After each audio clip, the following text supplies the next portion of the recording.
Hello! Welcome back to the Spoonie Stitcher channel. I'm Shannon the Spoonie Stitcher. You're inside the Stitchery, and I'm so happy you're here today. If you're new, hi! I'm Shannon. I'm the Spoonie Stitcher. A spoonie is somebody who has a chronic condition, and a stitcher is somebody who makes art with textiles. This channel is all about creativity. Anything that makes your creative juices flowing, that's what we try to do on this channel. We've got baking, we've got cooking, we've got art, we've got crafting, we've got stuff with textiles, we've got animation, movie talk, all kinds of stuff on this channel. So if that sounds like something that sounds fun to you, maybe hit the subscribe button. I'll wait.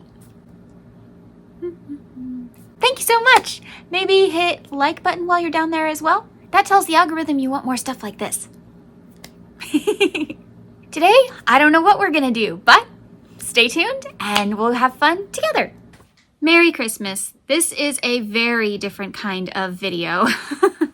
A lot of you have said that you wish I would do readings because you like my voice.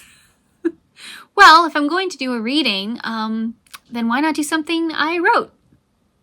So, today's video, you're going to see a story that I wrote a long time ago. More details in a moment.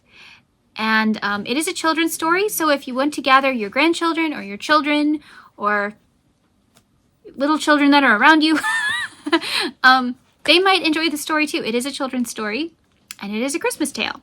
So, grab a blanket, grab some hot cocoa, snuggle in, and Merry Christmas Eve. Over 15 years ago, I wrote a children's book. It's not published, it's not anywhere, I just wrote it just because, and I illustrated it. Yeah, it's Christmas themed, and so I thought I'd read it to you guys. So if you have grandchildren or children, maybe they want to watch this video too. I know some of my friends, their kids like to watch me, so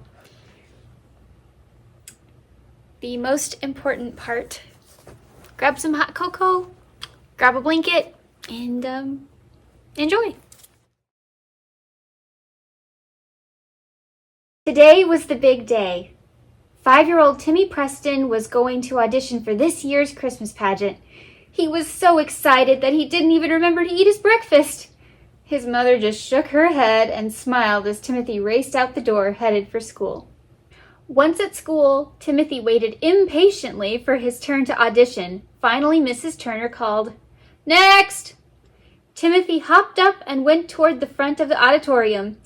He swallowed nervously as he stepped onto the stage, but he was filled with joy as he thought about how he was finally old enough to get what he called an important role.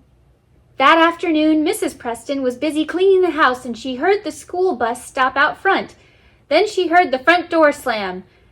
And then she heard, "Mama!"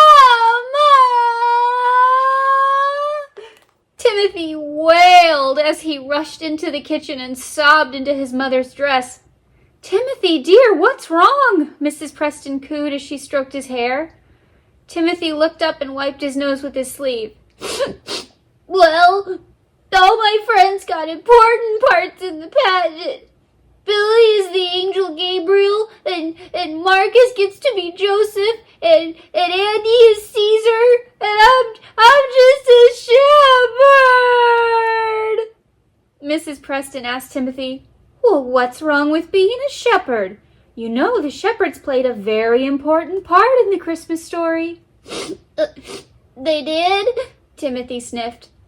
"Oh, yes," his mother assured him as she sat him down. Mrs. Preston then helped Timothy crawl up into her lap, and she continued.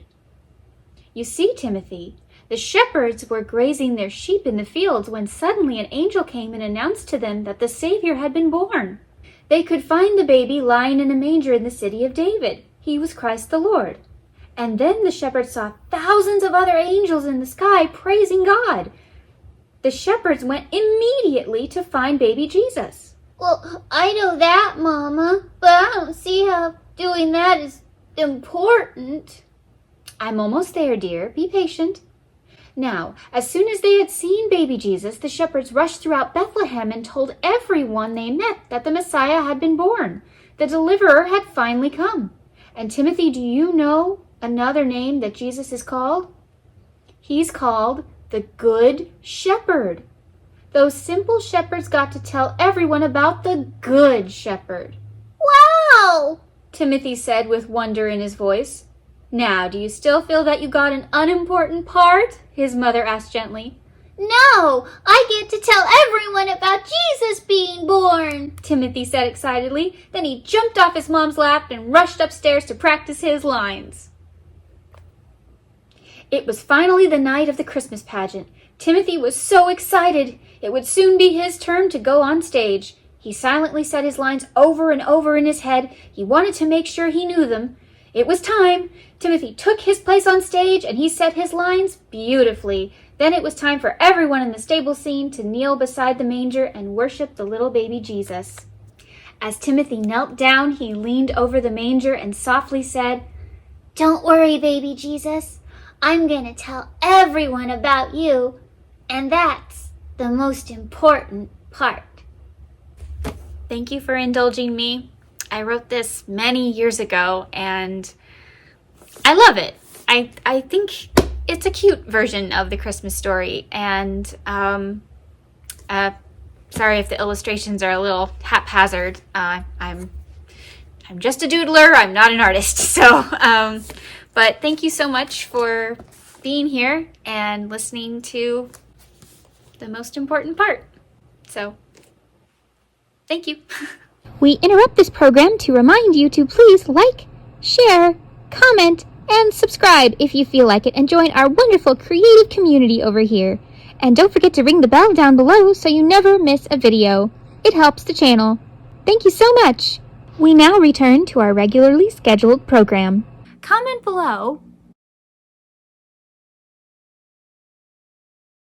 Thank you so much for joining me today. Remember, life happens, yarn helps, and spoonies can stitch it up too.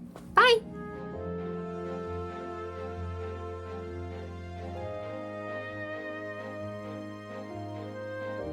Really? The phone had to ring now? The phone never rings.